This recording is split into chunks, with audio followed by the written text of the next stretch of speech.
The Pathetic Pablo Bros is a 1992 game for the ZX Spectrum, produced by Steve Anderson, I think with help from Gareth Jayne. Start. Right. In this apparently amazing addictive game, you need to get coins, survive, purchase a car-breed gearbox, and rescue your brother Sergio. I'm playing this in RetroArch. Stop. Jump. Left.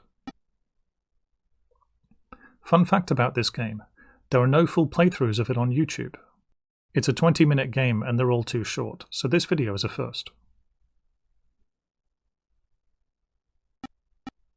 Right. And I have time to talk about the game and its history in these early levels because the frame rate is only about 2. Stop. Jump right. Right.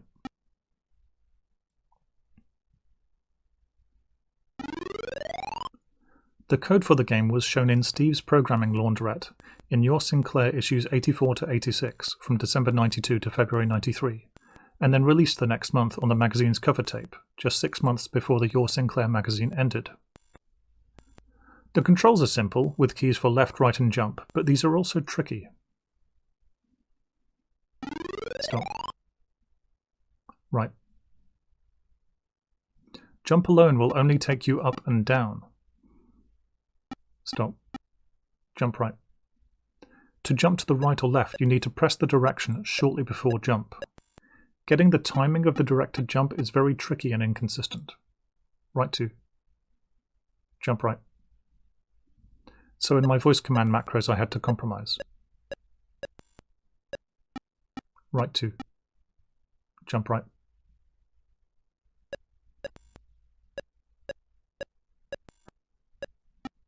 Jump right.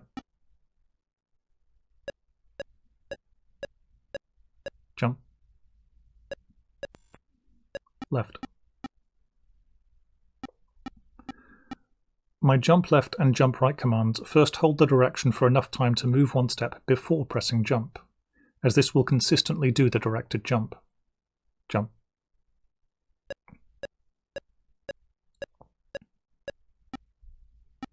Right. There are a few times where I need to jump without having moved a space, so I have to try temperamental backup methods. One of those is jump left right, which does a jump left immediately followed by a jump right. Stop. Right. Jump. Stop. Jump. And there is a jump right left correspondingly. Left. Stop. Jump. Left. Stop. Left 1. Jump left.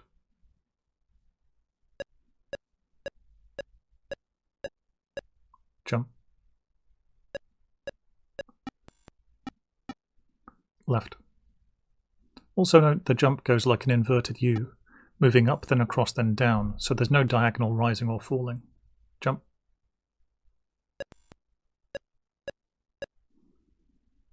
And so I don't need to make commands for those. That was actually really close. Right. Jump. Stop. Left 1. Jump. Right. My other commands involve holding right or going right 1 or 2 spaces, with the same options for going left, plus a stop command. Stop. Left. Stop. Right 1.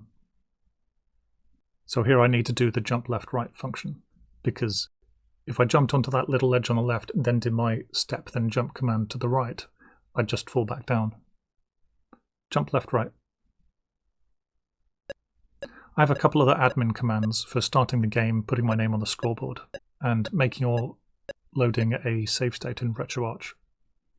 Left 1. Jump right. I did try out a right. another command which will take a step back and then forward and do a jump left or right as appropriate, like a standing jump, but I just didn't end up using it. Stop. Having a predictable jump means I can manage the various hazards and avoid fake floors. Right. I think because the game couldn't run at a high frame rate, like that plumber game on the NES. Stop. Jump right. It had to go much harder on the puzzle side of platforming, and so there are invisible platforms as well as walls and floors that will disappear when you make contact with them. Jump right. For example, in this room, directly above those spikes is a fake floor. Jump right.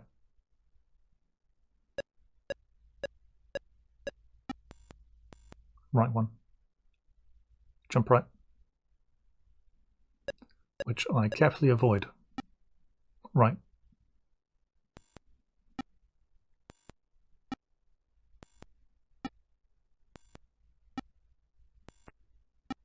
Stop. Left.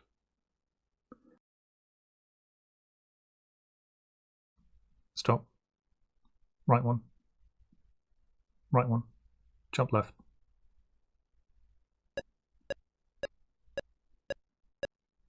Jump left.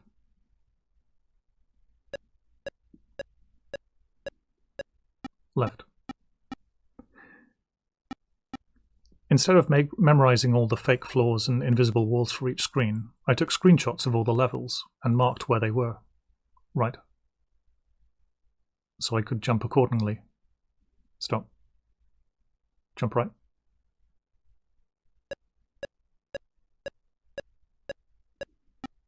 Left one. Jump right.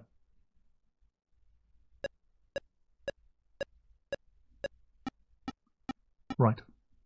That's the intro and history done, so you can skip to this timecode for level 9, which is the most challenging one. Or this timecode for the ending. Stop. Right.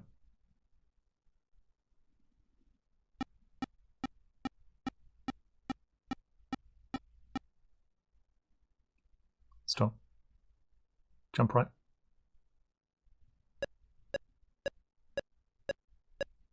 Jump. Right.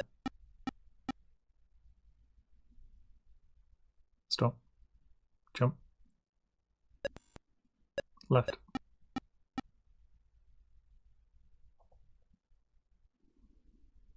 Right.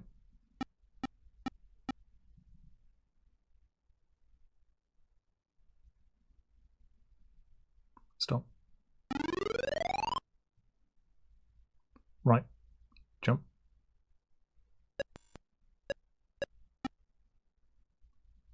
Jump.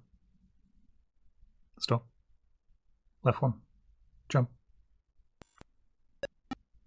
Right. Stop. Right one. Right one. Jump right. Right one. Jump. Right one. Jump. Left. I have to count that one very carefully. Jump. Stop. Left one. Jump left.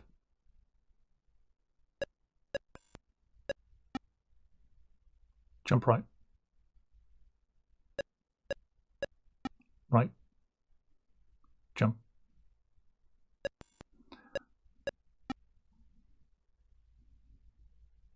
Stop. Left one. Jump right. Right one. Right one. Jump. Left. Predictably, there was a little fake floor above the spikes as well. Stop.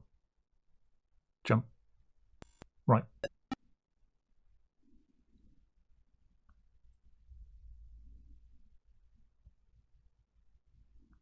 Stop. So this is level 9, and there are invisible walls everywhere. I'm going to take a save state so I can show you the bad ending. Make save state. Right.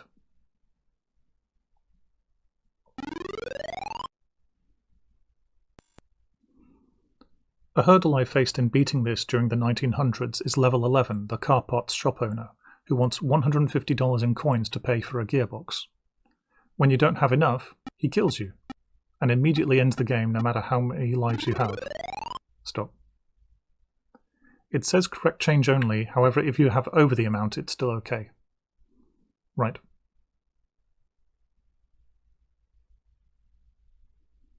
Stop. Hello.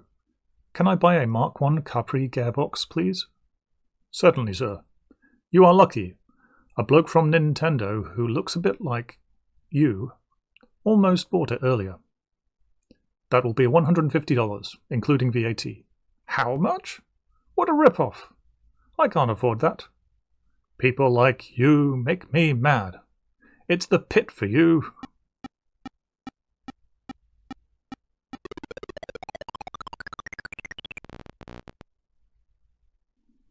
Game over.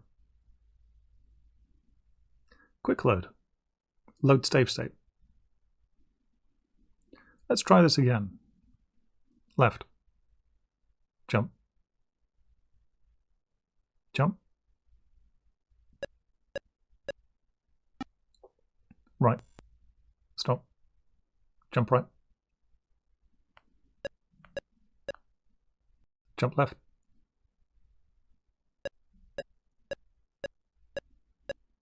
Jump left.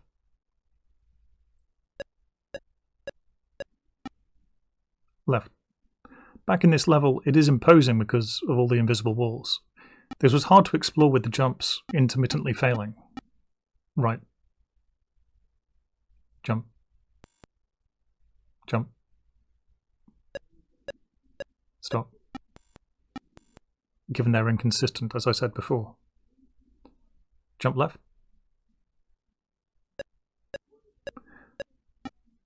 But I managed to map it well enough, and I know how to get all the coins. Left. Stop. Although it does have another one of these moments where I need to do a jump to the right without having the space to do a jump to the right. Left. Jump right. Stop.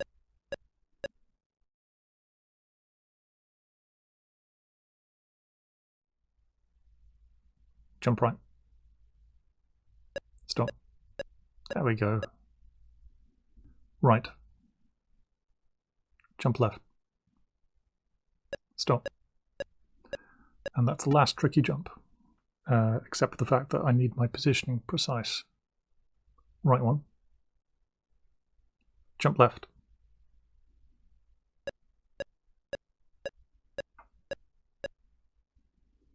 Right one. Jump right. Right. Right.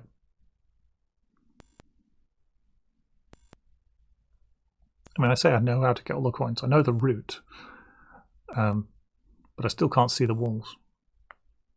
The map looks like this, shown briefly.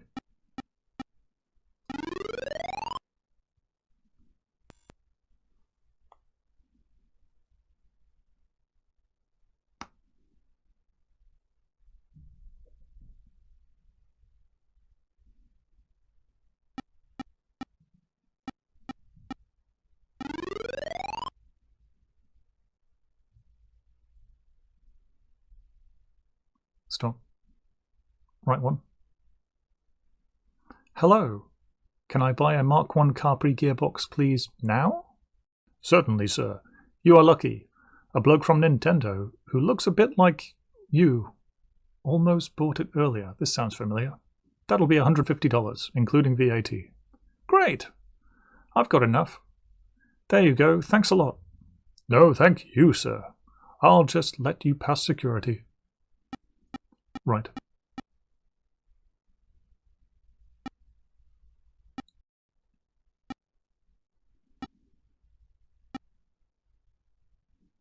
Stop. Left. Jump left.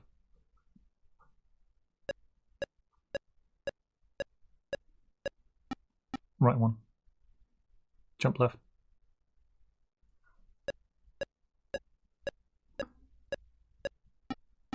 Left. Stop. Jump left, right.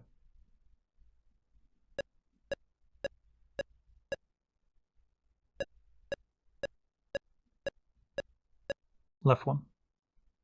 Jump right. Right. Level 12 here is technically a remap of level 5, the first one that had an invisible bridge at the top with several coins. Just here the bridge is visible, there are no coins, and that wall is in the way.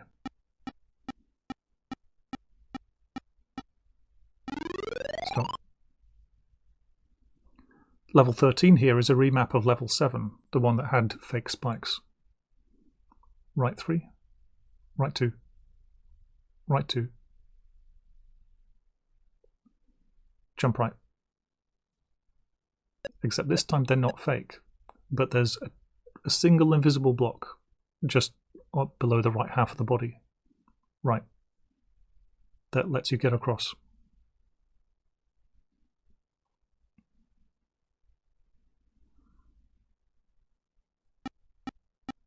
Left.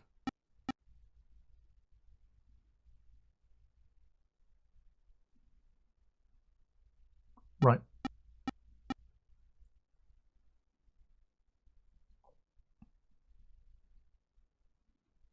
Stop. Level 14 is Sergio's lair, which has some invisible walls and a couple of fake floors. Left. Jump right. Left. Jump right. Stop. Jump right.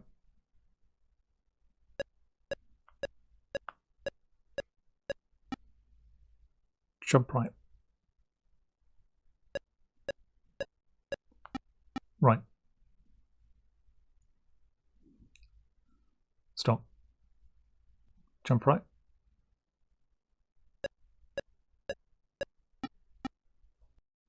Now from this point there are actually two different ways to end the level. Either falling just to the right here and facing Sergio as you celebrate, jump right, or doing a little more movement so he celebrates seeing the back of Pablo's head. Left 2.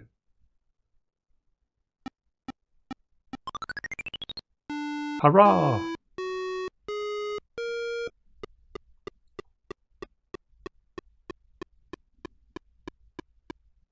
Congratulations, you managed to buy the gearbox and save Sergio from living in his lair for, quite a long time indeed. It might not be a great ending, but it's a darn sight better than the one on Ocean Games. Start. Enter my name. And then I think that's, assuming there were no glitches, the highest possible score, with every coin collected and full lives. Now, if you want to play Pablo Brothers on the move, you could try getting one of those retro emulator devices, but if they work by running RetroArch, then assigning the buttons can be a bit tiring, and you'll have the same issue with getting directed jumps recognized, meaning you still can't reliably do a standing jump. If you have a DS flash cart, you can run the ZXDS emulator on a DS, which has a useful quirk that it will not recognize standard jumps, but will always recognize directed jumps, with no need to take an extra step, eliminating the issue from the RetroArch emulator.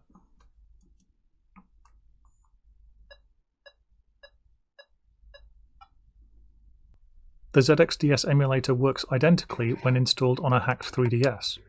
When first loading, you do need to map the direction and jump buttons in both cases, though this config can be saved.